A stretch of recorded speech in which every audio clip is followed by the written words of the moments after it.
La Navidad fue cancelada, pero después recibí una notificación, mi familia me etiquetó en una foto.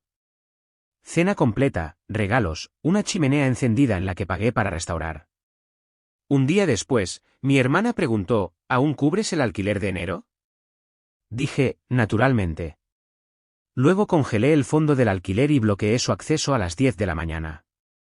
Mis padres estaban en la puerta y gritaron, «¡Abre la puerta!». La abrí, reí y respondí. Me golpeó como un puñetazo en el estómago. Ahí estaban, toda mi familia reunida alrededor de la larga mesa del comedor en la casa de mis padres, iluminación cálida, platos llenos, copas de vino, risas congeladas en un momento perfecto. Mi primo había publicado la foto, y me habían etiquetado aproximadamente una hora después de la medianoche. Hice clic pensando que tal vez era un recuerdo o una foto antigua, pero no, ahí estaba el suéter que le di a mi papá la semana pasada, el camino de mesa que mi mamá compró hace 2 días cuando la llevé a la tienda. Estaban todos allí excepto yo, y me dijeron que la Navidad estaba cancelada. Me quedé mirando la pantalla, entumecido al principio, luego algo más comenzó a surgir, no tristeza, furia. Reconocí uno de los regalos cerca del árbol, todavía tenía el mismo papel de regalo azul que usé, uno de los pocos rollos que me quedaban de hace años, el que guardaba para regalos especiales. Los había dejado hace 4 días pensando que aún los abrirían, tal vez me llamarían por FaceTime, tal vez incluso me lo agradecerían. En cambio, los colocaron debajo del árbol para decoración, posaron con ellos como si yo fuera un patrocinador, y luego me recortaron por completo de sus vacaciones. Miré más de cerca. La chimenea estaba encendida, la misma que pagué para que repararan el mes pasado después de que se agrietó durante la primera ola de frío. Mis padres no podían pagar la reparación, ni siquiera me lo preguntaron, solo mencionaron el problema por teléfono y esperaron. Cubrí la factura sin dudarlo, $642, porque eran mis padres, porque pensé que eso todavía significaba algo. Pero aparentemente lo que significaba era, paga y mantente fuera de la foto. Mi hermana estaba en el centro, con el brazo enganchado alrededor de nuestra madre, su vestido rojo perfecto, su maquillaje brillante. Siempre parecía que estaba a punto de ser entrevistada, casada con un tipo de finanzas que llama a todos amigo y vuela en primera clase, incluso en viajes de 1 hora. Desde esa boda, se convirtió en la niña dorada, la embajadora de la marca de nuestra familia. Aparece 2 veces al año, deja regalos de diseñador y de repente es la heroína. Yo aparezco todos los fines de semana, arreglo su grifo, pago la electricidad cuando se olvidan accidentalmente, y simplemente se espera de mí. Hace 2 meses, mi esposa se fue. No habíamos sido perfectos, pero no esperaba que se fuera, especialmente no justo antes de mi cumpleaños. Dijo que necesitaba claridad, espacio, dijo que se iba a llevar a nuestra hija a Arizona por un tiempo. No la detuve. No sabía qué decir. Se lo conté a mi mamá esa noche. Hizo una pausa, preguntó si todavía iría a arreglar la luz de su porche. Nunca preguntaron cómo estaba, ni una sola vez. Y luego me dicen que este año también se saltan la Navidad, estresante, demasiadas cosas sucediendo, mejor descansar. Todos tendremos nuestro propio tiempo tranquilo. Les creo. En realidad, les creo. Me senté solo en Nochebuena con comida para llevar barata, viendo una película que apenas registré. Seguí esperando una llamada o un mensaje, algo. En cambio, me etiquetaron en una foto. A la mañana siguiente, me desperté con un mensaje de texto de mi hermana, sin saludo, sin referencia a la noche anterior. ¿Todavía estás cubriendo el alquiler de enero? Eso es todo lo que dijo. Me quedé mirando el mensaje durante mucho tiempo, luego le respondí, por supuesto. Inicié sesión en la cuenta compartida, cancelé el pago automático y bloqueé la configuración de transferencia. Luego apagué las notificaciones y esperé. A las 10 de la mañana en punto, hubo golpes en la puerta de mi apartamento. La abrí. Mis padres estaban allí, la cara de papá estaba roja, y mamá parecía no haber dormido. Ni siquiera dijeron hola. Simplemente comenzaron a acusar. ¿Por qué haría esto? No sé que el alquiler vence en 2 días. Podrían perder la casa. ¿Qué clase de hijo hace esto? Escuché, simplemente me quedé allí y escuché. Luego sonreí. Feliz Navidad, dije, y cerré la puerta. Me quedé al otro lado en silencio durante mucho tiempo, escuchándolos golpear, llamar mi nombre, maldecir en voz baja, suplicar. No la abrí de nuevo. Ni siquiera me moví. Me quedé allí mirando la pared, y dejé que todo se hundiera. Esto no fue un malentendido. Esto no fue una falta de comunicación. Esto era quienes eran, y algo en mí cambió. Ya no iba a rogar por un lugar en su mesa. Este iba a ser el comienzo de algo diferente. Pasaron 2 días antes de que volviera a saber de ellos. Primero recibí un mensaje de voz de mi mamá. No mencionó la cena de Navidad, la foto o el hecho de que me habían mentido, solo dijo que necesitaban hablar, como si esto fuera un problema de programación y no una traición. No devolví la llamada. Luego, mi papá envió un mensaje de texto: necesitamos resolver esto antes del primero. Llámame. No dijo por favor. Nunca lo hace. ¿Mi hermana? Ni una palabra. Esperé. Dejé que se sentaran en el silencio durante un día. Luego fui a su casa, sin previo aviso, sin mensaje. Simplemente entré como siempre solía hacerlo. Las llaves aún funcionaban, incluso después de todo. A medias esperaba que hubieran cambiado las cerraduras, pero supongo que no pensaron que aparecería. Se sintió surrealista estar de pie en la entrada, la misma alfombra, el mismo perchero que instalé, todavía faltaba el gancho que le dije a papá que arreglaría hace 2 meses. Mi mamá estaba en la cocina limpiando una encimera impecable. Papá estaba en la sala fingiendo leer una revista, la televisión apagada, el control remoto sentado intacto en la mesa de centro. Ambos levantaron la vista, pero no dijeron nada, ni siquiera una sonrisa fingida. Me senté a la mesa del comedor, sin charla, sin saludos.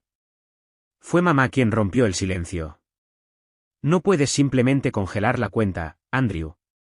El alquiler vence en 3 días. No me inmuté.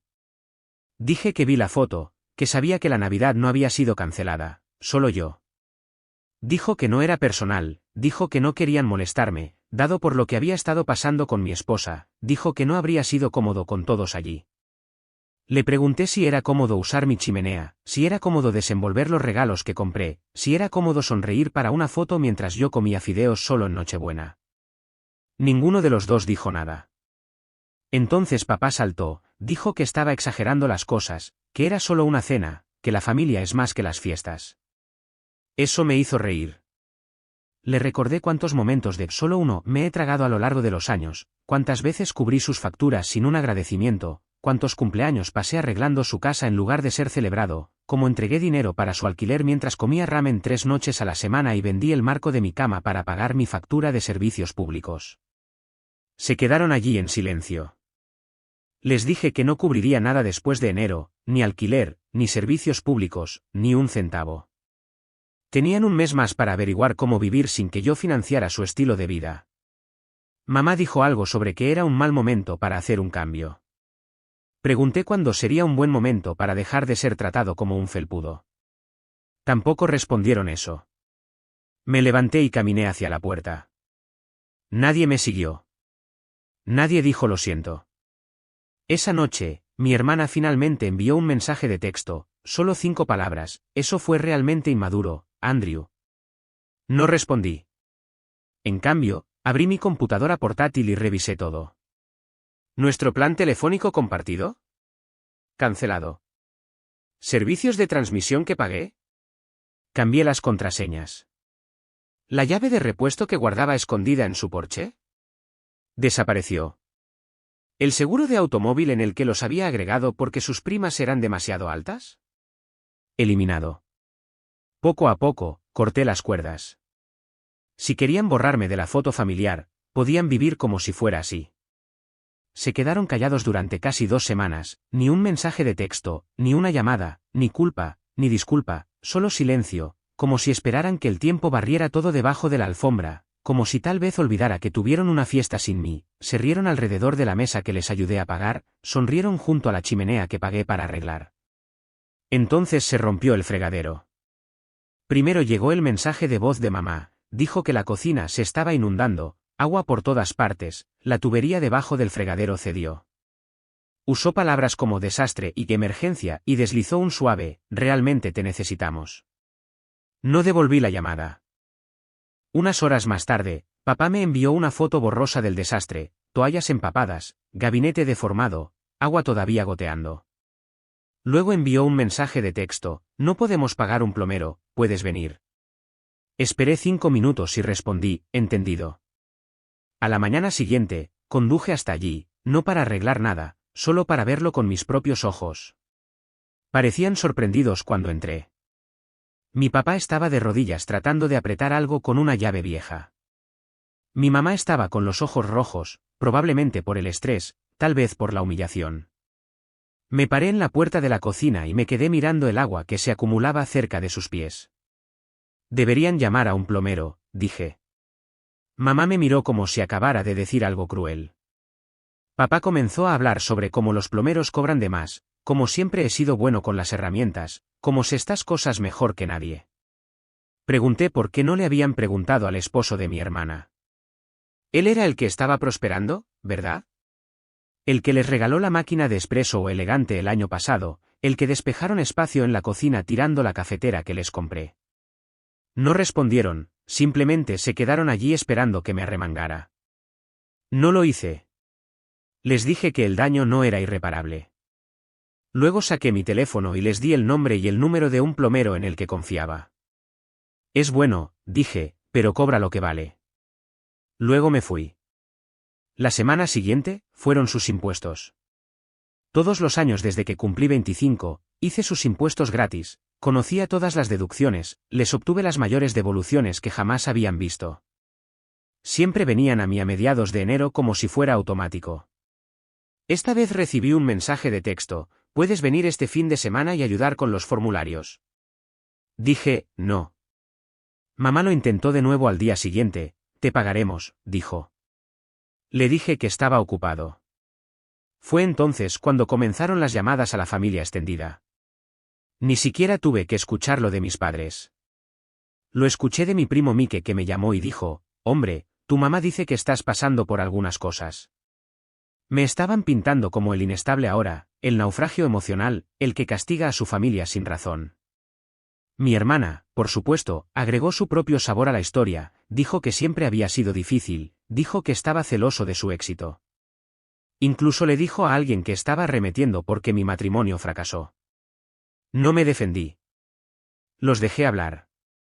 Pero comencé a hacer otra cosa. Comencé a visitar de nuevo, no para las tareas, no para las facturas, solo para hablar. Cada pocos días, entraba, me sentaba y hacía una pregunta: ¿creen que hicieron algo mal? Nunca dijeron que sí. A veces decían que era demasiado sensible. Otras veces actuaban como si estuviera desenterrando un viejo drama. Una vez, mi papá realmente dijo: la vida sigue, Andrew. Deja de arrastrarnos hacia atrás. Pero cada vez que se negaban a asumir la responsabilidad, cada vez que me lo devolvían a mí, aclaraba una cosa: no solo querían que los perdonara, querían que lo olvidara. Y no podía. Así que seguía pareciendo, con calma, intencionalmente, haciendo lo mismo, tratando de hacerles ver, pero no lo harían. Me miraban como si fuera una carga, como si estuviera haciendo las cosas incómodas, y en algún lugar de todo eso, algo en mí comenzó a romperse. Sucedió en el DMV de todos los lugares. Estaba haciendo fila, medio muerto de aburrimiento, el teléfono en una mano, el papeleo en la otra. Estaba allí para actualizar mi licencia, nada dramático, solo otra tarea que había estado postergando. Habían sido unas semanas tranquilas, sin mensajes de ellos, sin golpes en la puerta, nada. De hecho, pensé que tal vez finalmente habían entendido. Entonces llegó el correo electrónico. El asunto era disputa de cuenta de alquiler. Era de la empresa de administración de propiedades que era dueña de la casa de mis padres. El correo electrónico decía que mis padres se habían puesto en contacto con ellos insistiendo en que yo estaba legalmente obligado a cubrir el alquiler, que lo había estado haciendo durante años, y que estaban confundidos en cuanto a por qué el pago se había detenido repentinamente. El propietario dijo que estaban amenazando con acciones legales si no reanudaba los pagos de inmediato. Le mintieron al propietario. Le dijeron que yo estaba financieramente ligado a su contrato de arrendamiento cuando me había quitado de ese acuerdo hace casi 6 meses. Hice todo bien. Me aseguré de que nada me conectara más con sus finanzas, y ahora estaban tratando de arrastrarme de vuelta a la fuerza. No terminé en el DMV. Simplemente salí, me subí a mi auto y me senté allí con el correo electrónico abierto, la pantalla blanca brillante quemándome los ojos. Luego conduje hasta su casa, sin rabia, sin plan, solo un hueco en el estómago y la necesidad de verlo hasta el final. Entré sin llamar. Estaban en la sala viendo algún programa de cocina. Mi papá levantó la vista e hizo una pausa en la televisión como si estuviéramos a punto de tener una charla amistosa. Levanté mi teléfono y leí la primera línea del correo electrónico en voz alta. Papá se movió incómodo. Mamá simplemente miró la pantalla como si no me estuviera escuchando. Luego dijo, solo necesitábamos algo de tiempo, Andrew. No era para asustarte. Mi papá agregó, nos dejaste sin otra opción. ¿Sin otra opción? Eso es lo que dijo. Los miré y me di cuenta de que ya no estaba enojado, no de la forma en que solía estarlo. Era algo más, vacío, agotado, como si hubiera estado cargando su peso durante tanto tiempo que ni siquiera recordaba lo que se sentía estar de pie hasta que lo dejé caer. Les dije que se había acabado, todo, que nunca más sabrían de mí, ni sobre el alquiler, ni sobre los impuestos, ni sobre los fregaderos rotos ni los egos dañados. Les dije que si alguna vez intentaban vincular mi nombre a algo otra vez, involucraría a un abogado. Luego me fui. Y comencé a apagar todo. ¿Ese viejo Honda que habían estado usando bajo mi seguro? Desapareció. Lo vendí en una semana. ¿La tarjeta de crédito de emergencia que usaban para gastos urgentes? Cancelada. ¿La cuenta de comestibles en línea que vinculé a su dirección hace años? Eliminada. ¿La llave de repuesto que guardaba escondida detrás de su medidor de gas? Arrojada a un río. No les dije. No envié una advertencia. Simplemente me borré de sus vidas. Luego cambié mi número de teléfono, los bloqueé en todas partes. Fue inquietante al principio lo silenciosa que se volvió mi vida. El silencio solía sentirse como soledad, ahora se sentía como curación. Comencé a despertarme sin temor. Tenía suficiente dinero para cuidarme por una vez. Volví a la terapia, actualicé mi licencia, arreglé mi cocina. Comencé a ver a mi hija de nuevo. Mi esposa, después de meses de silencio, dijo que podía ir a visitarla. Comencé a vivir como alguien que importaba. Y entonces, de la nada, mi primo me envió un mensaje de texto tarde una noche, 2 palabras, ella se fue. No se registró al principio. Lo llamé. Me dijo que el esposo de mi hermana, el señor Éxito, el salvador de la familia, se había ido, simplemente empacó sus cosas y se fue, solicitó el divorcio, vació la cuenta compartida, quitó su nombre de la escritura y se fue, sin explicación, sin pelea dramática, solo una salida fría y eficiente. Se mudó de nuevo con nuestros padres esa misma semana, y de repente, después de meses de silencio, mi teléfono comenzó a sonar de nuevo. Primero llegaron los números bloqueados, luego algunos de números desconocidos, luego un mensaje de voz de mamá. ¿Podemos hablar? ¿Solo por unos minutos, por favor? Luego otro, las cosas han sido realmente difíciles. Tu hermana está pasando por mucho. Todos lo estamos. No respondí. Me senté allí en mi apartamento, con las luces bajas, la ciudad afuera zumbando, y volví a reproducir el mensaje de voz. Escuché su voz, la que solía hacerme sentir de nuevo como de 10 años. Esperé la reacción habitual, el aguijón, la presión en mi pecho, pero no llegó. Todo lo que sentí fue silencio, un silencio frío y claro. Por primera vez en mi vida, me di cuenta de que ya no estaba esperando que cambiaran. Era libre. Era un martes por la tarde cuando llegó el sobre, blanco liso, dirigido a mano, sin remite. Casi lo tiro con el correo basura, pero algo en él me hizo detenerme. Dentro había una tarjeta, gruesa, formal, como las que usarías para bodas o graduaciones. Solo decía, cena familiar, domingo, 6 de la tarde. Por favor, ven. Mamá. Sin una larga explicación, sin una disculpa, solo eso. Me quedé mirándolo durante un rato tratando de decidir si era algún tipo de trampa. Tal vez pensaron que ahora que mi hermana estaba deprimida, estaría lo suficientemente desesperado como para volver arrastrándome. O tal vez creían genuinamente que un pollo asado y sonrisas incómodas podrían arreglar 30 años de silencio y sombras. Casi no fui, pero la curiosidad tiene una forma de clavar sus garras, y todavía había esa parte de mi enterrada pero viva que quería algo diferente, no la reconciliación, no el perdón, solo la prueba de que no estaba todo en mi cabeza. Así que aparecí. La casa se veía igual, el mismo camino agrietado, la misma luz del porche parpadeando como siempre. Mi vieja llave todavía funcionaba. Entré y todo me golpeó a la vez, el olor del perfume de mamá, el leve sonido del jazz de la cocina, la mesa puesta con los viejos platos que recordaba de la infancia. Incluso las velas estaban encendidas. Lo habían dado todo. Mamá me abrazó como si nada hubiera pasado. Papá me dio una de esas palmaditas en la espalda a medias. Mi hermana no se levantó del sofá. Estaba más delgada, pálida, sus ojos estaban hundidos. No se parecía a la mujer de esa foto de Navidad. La cena fue tensa. Preguntaron sobre mi trabajo, mi apartamento, mi hija. Di respuestas cortas. Nadie mencionó los últimos meses. Nadie sacó a relucir el fregadero o el alquiler o los correos electrónicos. Era como si estuvieran leyendo un guión, uno donde yo siempre había sido parte de la familia y nada se había fracturado nunca. Luego llegó el postre, y mi mamá me preguntó si recordaba esa Navidad cuando tenía 10 años, esa en la que lloré porque mi hermana consiguió un Game Boy y yo no. Se rió como si fuera una historia de infancia encantadora. No me reí. En cambio, le pregunté si recordaba la Navidad de hace 2 años cuando conduje 6 horas a través de una tormenta de nieve para traerles comida porque no podían permitirse comprar y ni siquiera dijeron gracias. La mesa se quedó en silencio. Pregunté si recordaba cuántos cumpleaños olvidaron, cuántas veces aparecí mientras mi hermana solo publicaba fotos desde Grecia o Nueva York o donde quiera que estuviera esa semana. Nadie respondió. Me volví hacia mi hermana y le pregunté directamente por qué me odiaba tanto, qué hice para hacer que me tratara como una mancha en la familia.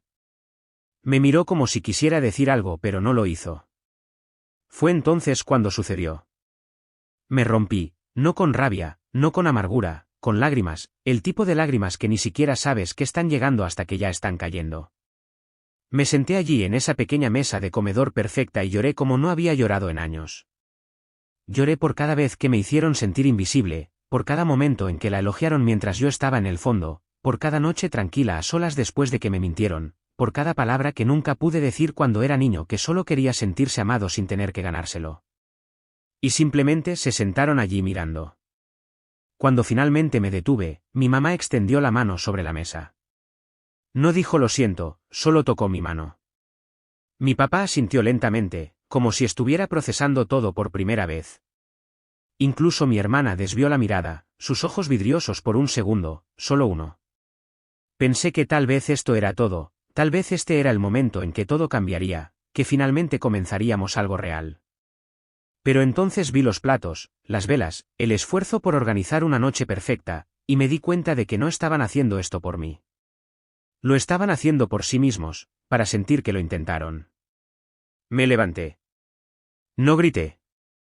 No acusé. Simplemente les agradecí la comida y me fui. Mientras caminaba hacia mi auto, sentí algo extraño, no ira, no alivio, cierre. Para cuando llegó junio, había dejado de buscar sus nombres en mi bandeja de entrada. Ya no estaba enojado, solo terminado, de la forma en que se siente un puente después de que el fuego se ha ido hace mucho tiempo. No se está quemando, solo es ceniza. Mis días habían caído en un ritmo que se sentía como curación. Trabajaba desde casa, mantenía las cosas tranquilas. Volaba para ver a mi hija cada 2 meses. Su risa había comenzado a sonar como la mía de nuevo, lo cual era algo que no me había dado cuenta de que extrañaba. La vida se había estrechado, pero en el buen sentido. Todo lo que se quedó en mi vida tenía un propósito. Todo lo demás lo dejé ir. Entonces llegó el mensaje. Fue corto, inesperado, de un número desconocido, solo esto: Andrew, necesitamos hablar. Por favor, ven.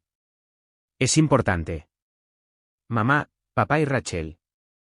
Me quedé mirándolo durante más de 1 hora, no porque estuviera sopesando si responder o no, sino porque no sentí nada al principio, y eso me asustó. Había pasado años anhelando una disculpa, atención, reconocimiento, cualquier cosa, y ahora, cuando finalmente llegó, ni siquiera estaba seguro de quererlo. Pero fui. Me estacioné calle abajo como solía hacerlo cuando estaba enojado, cuando venía con comida y me iba sin un agradecimiento. La casa se veía más pequeña de alguna manera. El césped no había sido cortado. El buzón estaba abierto. Una de las contraventanas de las ventanas estaba colgando de lado como si la hubieran arrancado. Me dejé entrar. Nadie vino a la puerta. La pantalla crujió como siempre, pero no hubo gritos, ni movimiento, solo silencio. Todos estaban en la sala, sin cena, sin velas, sin puesta en escena, solo 3 personas desgastadas sentadas bajo el peso de lo que la vida se había convertido desde que el centro de su universo colapsó. Mi mamá se veía mayor de lo que recordaba. Su cabello se había vuelto casi completamente gris. Mi papá parecía haber dejado de preocuparse por lo que vestía, y mi hermana, Rachel, parecía alguien que no había dormido adecuadamente en meses, pálida, con el maquillaje corrido, vistiendo una sudadera con capucha que probablemente solía ser mía. No me senté. Simplemente me quedé allí y esperé. Fue mi papá quien habló primero esta vez. Dijo que lamentaban cómo habían manejado todo. No usó la palabra mal. No entró en detalles, pero dijo que me lastimaron y que ahora lo sabían. Mi mamá continuó a partir de ahí, dijo que había estado tratando de mantener a la familia unida y no se dio cuenta de que lo había estado haciéndome invisible. Luego Rachel se levantó. No me miró cuando lo dijo. Dijo que lo sentía, dijo que me resentía porque siempre aparecía y no sabía cómo competir con eso, que cuando comenzó a ganar más dinero y la atención cambió, se sintió bien ser finalmente vista y no quería renunciar a eso, incluso si eso significaba excluirme. Dijo que no me odiaba, que nunca lo hizo. Simplemente no sabía cómo ser mi hermana. Y luego dijo algo para lo que no estaba preparado: no me queda nadie más. La habitación se quedó muy silenciosa después de eso. Me di cuenta de que no estaban pidiendo dinero o ayuda o incluso perdón. Estaban pidiendo que no se les borrara, que se les permitiera regresar a mi vida de alguna manera, por pequeña que fuera. No lloré esta vez. Pensé que lo haría, pero en cambio solo me sentí cansado. Me senté finalmente y les conté lo que se sentía todos esos años, lo que se sentía ser usado, ignorado, despedido, lo que se sentía aparecer para personas que nunca harían lo mismo, lo que se sentía ser un hijo y un hermano y aún así sentirse de alguna manera como el forastero. Y escucharon, realmente escucharon. No resolvimos nada esa noche. No hubo grandes reuniones, ni abrazos que lo curaran todo, pero hubo honestidad, y para nosotros eso era nuevo.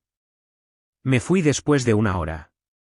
Mientras bajaba los escalones del frente, Rachel me siguió. No dijo nada al principio. Luego preguntó si alguna vez querría venir a cenar de nuevo, solo nosotros 4, sin invitados, sin actuación, solo cena. Dije tal vez, y lo decía en serio. Me subí a mi auto y me alejé, no sintiéndome más ligero o más pesado, solo abierto, como si la puerta ya no estuviera cerrada con llave, como si tal vez pudiera girar en ambos sentidos ahora, y por primera vez desde que era niño, no sentí que estuviera llamando desde afuera. Ha pasado casi 1 año desde esa noche. Hemos tenido 3 cenas desde entonces, sin discursos, sin drama, solo comida, algunas pausas incómodas y momentos que casi se sienten como calidez. Mi papá comenzó a enviarme mensajes de texto ocasionalmente, artículos, chistes, actualizaciones aleatorias. Mi mamá envía fotos de las comidas que prepara como si estuviera tratando de mantener vivo un hilo entre nosotros. ¿Y Rachel? Es diferente ahora, más tranquila, pero no fría.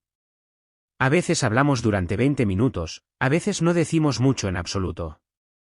No confío en ellos por completo. No olvido fácilmente, pero ya no me estremezco cuando sus nombres aparecen en mi teléfono. La semana pasada organicé una cena en mi apartamento, solo mi hija y yo. Hice espagueti y quemé el pan de ajo, y nos reímos de ello como si fuera una broma recurrente. Cuando me preguntó por qué había 4 asientos en la mesa, no respondí de inmediato. Luego dije, por si acaso. Y por una vez, lo dije en serio sin resentimiento, solo esperanza.